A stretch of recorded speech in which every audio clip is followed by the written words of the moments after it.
అప్పుల బాధలు వెంటాడుతున్నాయా? అయితే 6 JVR వారి జాతిరత్నాలు ధరించండి.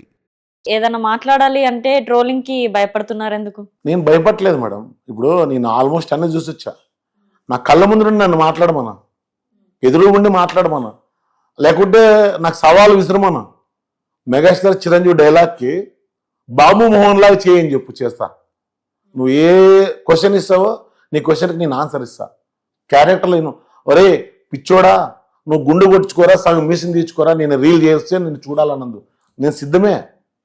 జనాలను ఎంటర్టైన్మెంట్ చేయడానికి ఎవరు సొమ్ము అడగట్లే. నా భార్య పిల్లలను పక్కన పెట్టి రాత్రి 1 గంటైనా ఓ 10 కాస్ట్యూమ్స్ పక్కన పెట్టుకున్నా. చాలామంది తాగుతావు అనుకుంటారు, నాకు తాగడం అలవాటు 12 ఏళ్ళు మానేసి. కళ్ళు రెడ్ కావడానికి మామూలు కుంకుమ కలుపుకొని ఇవిగానే నాకు రిపోర్ట్లు కొట్టి ఇన్స్టా పోయింది. అప్పటి నుంచి భయం నాకు. ప్రతిదీ చూపిస్తా. హాయ్ గైస్, మిమ్మల్ని ఎంటర్టైన్మెంట్ చేయడానికి మాత్రమే కుంకుమ నీళ్ళు ఇలా కంట్లోకి వేసుకున్నాను చూడండి అని చెప్పి అది రివీల్ చేసుకొని పెడుతున్నా. ఇప్పుడు రిపోర్ట్లు కొట్టి నా ఇన్స్టా పోయింది. తర్వాత శ్మశానంలో 3 రోజులు ఉన్నా. ఇప్పుడు ఇక్కడ ఈ గెటప్తో ఉన్నది క్యారెక్టర్ కోసం ఉన్న బాలయ్య కాదు, రియల్గా తిరిగే బాలయ్య. ఇలా ఊర్లో కానీ ఇలాగే తిరుగుతా. చిన్న పిల్లోడి నుంచి సత్య ముసలోడి వరకు గుర్తింపు బాలయ్య GTL. అంటే నా పేరు బాలయ్య, నా ఊరు పేరు గుంటకల్లు, షార్ట్ కట్లో GTL అని పెట్టుకున్నా. కన్న తల్లిదండ్రి పేరు ఎలాగైతే తేవాలో ఉన్న ఊరు పేరు తేవాలని నాతో పాటు నా ఊరు పేరు తీసుకొస్తున్నా. దీంట్లో మీకు ఇంకొక చిన్న విషయం చెప్తాను మేడం. మా గుంటకల్లో చాలా మంది ఉన్నారు ఇక్కడ. నేను మొన్న విన్నాను, మెగాస్టార్ చిరంజీవి డూబ్లాగా ఉంటాడు, సీరియల్స్లో చేస్తుంటాడు. ఆయనది గుంటకల్లేనంట. మొన్న కసాపురం నెట్టికేట ఆంజనేయ స్వామి టెంపుల్ ఉంది, అక్కడికి వచ్చి నాకు ఎమ్మెల్యే టికెట్ ఇస్తే నేను పోటీ చేస్తా అంటున్నాడు. నీ ఎమ్మెల్యే టికెట్ కోసం నీ ఊరు గుర్తొచ్చింది అంతే కదా. పోనీ నాగినేడు ఉన్నాడు, మర్యాద రామంలో విలన్ ఉన్నాడు కదా, అతనిది మా ఊరే. ఆ సారథిగాను మా ఊరే. నేను ఇప్పటిదాకా నాది గుంటకల్లని చెప్పింది లేదు. అంటే ఇక్కడ ఏమన్నా కళామ్మ తల్లి మన కంట్లో ఉంది, మన ఒంట్లో ఉంది. కొడితే 4 ఏళ్ళు కొడతారు, తప్పు చేస్తే కొడతారు కదా. కన్న తల్లిదండ్రుల పేరు ఎలాగ చెప్తున్నా, ఊరు పేరు చెప్పుకోవాలని నేను నా ఊరు పేరు చెప్పుకుంటూ వస్తున్నా. ఇప్పుడు ఊర్లో కూడా బయటికి వెళ్తూ ఉంటే విలన్ లాగా కనిపిస్తూ ఉంటారు అనేసి కొంతమంది భయపడుతూ ఉండడం కానీ, ఇప్పుడు ఇంటర్వ్యూస్ లో కూడా కొన్ని కేసెస్ అయ్యాయి అని చెప్పడం వల్ల కానీ ఇలా ఏమన్నా మళ్ళీ టాక్ ఏమన్నా నెగిటివ్ గా చేంజ్ అయిందా? లేదు మేడం, నన్ను చిన్న చూసిన ప్రతి ఒక్కరు గౌరవంగా ఫీల్ అవుతున్నారు. ఎందుకంటే పిచ్చోడు అనుకుంటారు స్టార్టింగ్ లో నన్ను.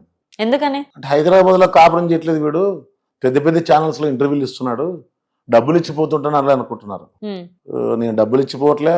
యాక్చువల్గా నాకు క్యాబ్ పంపించారు, ఇటుకి క్యాబ్లో వచ్చి రిసీవ్ చేసుకొని నాతో ఇంటర్వ్యూ ఇప్పించుకుంటున్నారు.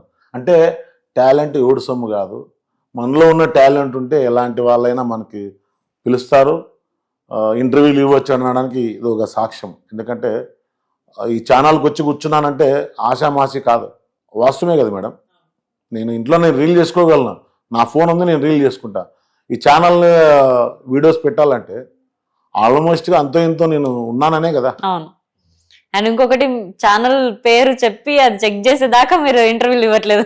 హైదరాబాద్ లో ఎంతమంది ఉన్నారు యూట్యూబర్స్, అంతమంది నాకు కాంటాక్ట్ చేశారు. నేను చూసుకుంటా, ఫస్ట్ ప్రొఫైల్ చెక్ చేస్తా మొత్తం. ఇప్పుడు మీరు అడిగిన మాటకి వెంటనే గలీజ్ మాటలు లేకుంటే ఫండ్స్ కోసం చేస్తుంటారు. నేను ఫస్ట్కే మాట్లాడతా. కీర్తి మేడంతో కానీ అలాగే అడిగా, మేడం ఇలాంటి లేదన్నా, ఖచ్చితంగా మా ఛానల్ బాగుంటుంది, ఖచ్చితంగా మీరు ఎదురు చూడండి అన్న అని చెప్పింది. మేడం మాటని వచ్చేసాను. Thank you so much madam. ఇప్పటిదాకా ఏమి అడగలేదు కదా పిచ్చి పిచ్చిగా? అడగలేదు మేడం, అడగలేదు కాబట్టి నేను మీకు అడగకముందే మీకు థ్యాంక్స్ చెప్తున్నా. ఓకే, మీ ఫ్యామిలీ బ్యాక్గ్రౌండ్ ఏంటి? నాన్న కట్టుకున్న బట్టలతో వచ్చాడు మేడం 35-40 ఇయర్స్ కింద. అప్పట్లో రాయలసీమ అంటే కర్నూలు జిల్లా మాది, ఆనమలగుండము. మా నాన్నలో 5 మంది అన్నదమ్ములు, చెల్లెలు. అప్పుడు ఏదో ఊర్లో పార్టీ పడింటే ఊరు వదిలిపెట్టి వచ్చేసాడు. మా అనంతపురం జిల్లా గుంటకల్లో కడప దర్గా తర్వాత, బొంబాయి దర్గా తర్వాత మా దర్గా ఫేమస్, మస్తానే స్వామి దర్గా.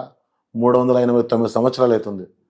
హిందూ ఇంట్లో నుంచి దేవుడు వెళ్తాడు, హిందూ శివాలయం బావిలో నుంచి నీళ్లు మోస్తాం. 1 నెలన్నర జరుగుతుంది పండుగ.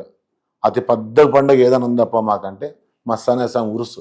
మీ మ్యారేజ్ లైఫ్ 2004లో పెళ్ళైంది మేడం. లవ్ అరేంజా? లేదు మేడం, నాన్న చెడుగా తిరుగుతుంటే మారతాడేమో అని ఇచ్చాడు, ఇంకా ఎక్కువ చేశాడు. అప్పుడు అంటే నాకు తెలియని వయసులో పెళ్లి చేశాడు. 2004 అంటే ఇది 2024.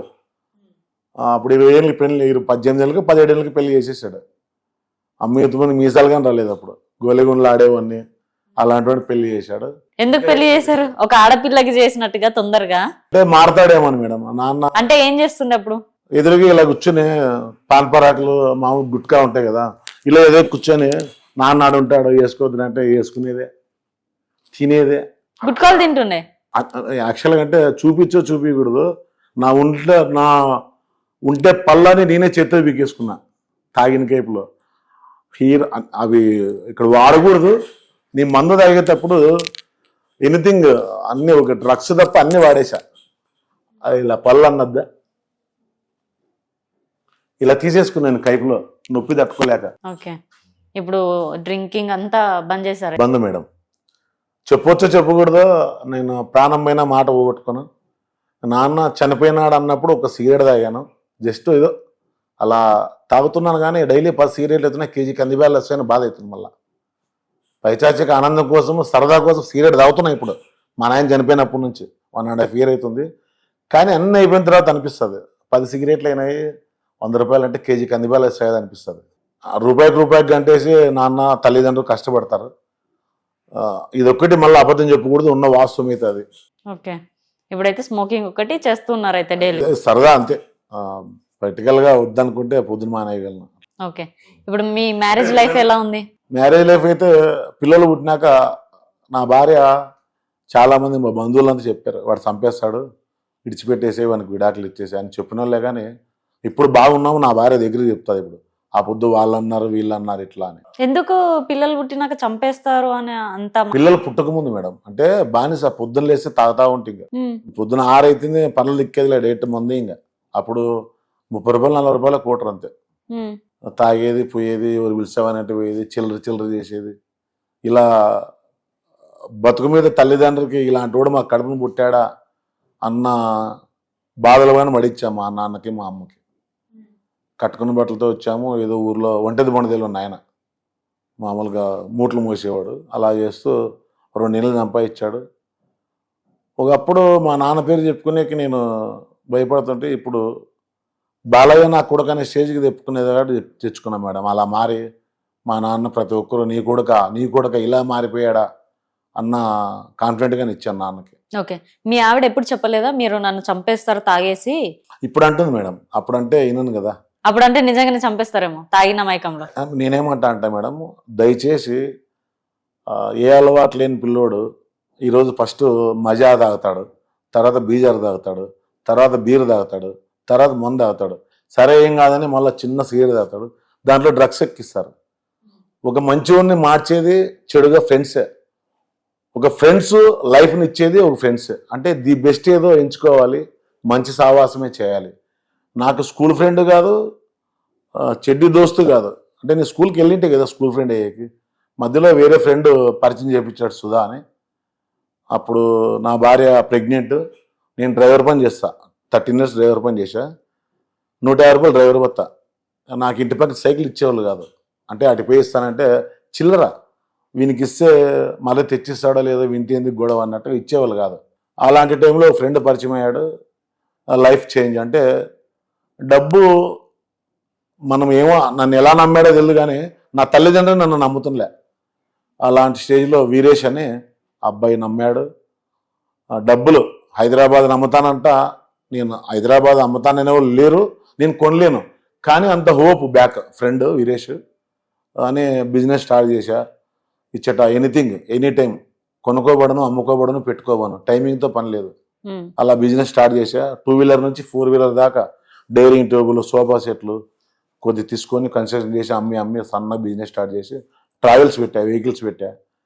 అప్పటికే ఉంది కళ్ళమ్మ తల్లి ఇంట్లో ఒంట్లో. ఏదైనా వినాయక చవితి వచ్చినా, పెళ్ళిళ్ళు వచ్చినా బాగా ఎంజాయ్ చేసేవాడిని.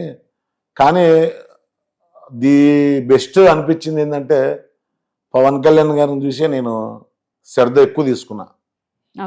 ఎందుకు తీసుకున్నా అంటే ఆయన బంగారు తట్లో తిని బంగారు పాన్ పైన పనుకోవచ్చు, నడచవచ్చు. అలాంటి లైఫ్ను వదిలేసి 15 ఏళ్ళు రోడ్డును పడ్డాడు. ఏదో చేయాలా నాకు ఇది కాదని. ఈ పొద్దు ఆయన నన్ను మాటలేదు ఎవరు, ప్రతి ఒక్కరు అన్నోళ్ళే. ఈ పొద్దు డిప్యూటీ సీఎం. నేను అలా అవుదాం అనుకోలేదు కానీ కళామ్మ తల్లి 10 మందిని ఎంటర్టైన్మెంట్ చేయాలి, నాకు ప్రత్యేకంగా ఇన్స్పిరేషన్ ఎవరప్ప అంటే అలాంటి వ్యక్తి అన్ని వదిలేసి వచ్చి రోడ్డును పడ్డాడే, నాకు ఏమైంది? నాలో ఉన్నోడు బయటకు రావాలి. సినిమాల కోసం ఆఫీసులు తిరిగి తిరిగి తిరిగి తిరిగి కాళ్ళు అరిగిపోయాయి. ఇది కాదు అని ఇన్స్టాలో మొదలుపెట్టాను. ఇప్పటికి 4 కోట్ల మందికి రీచ్డ్.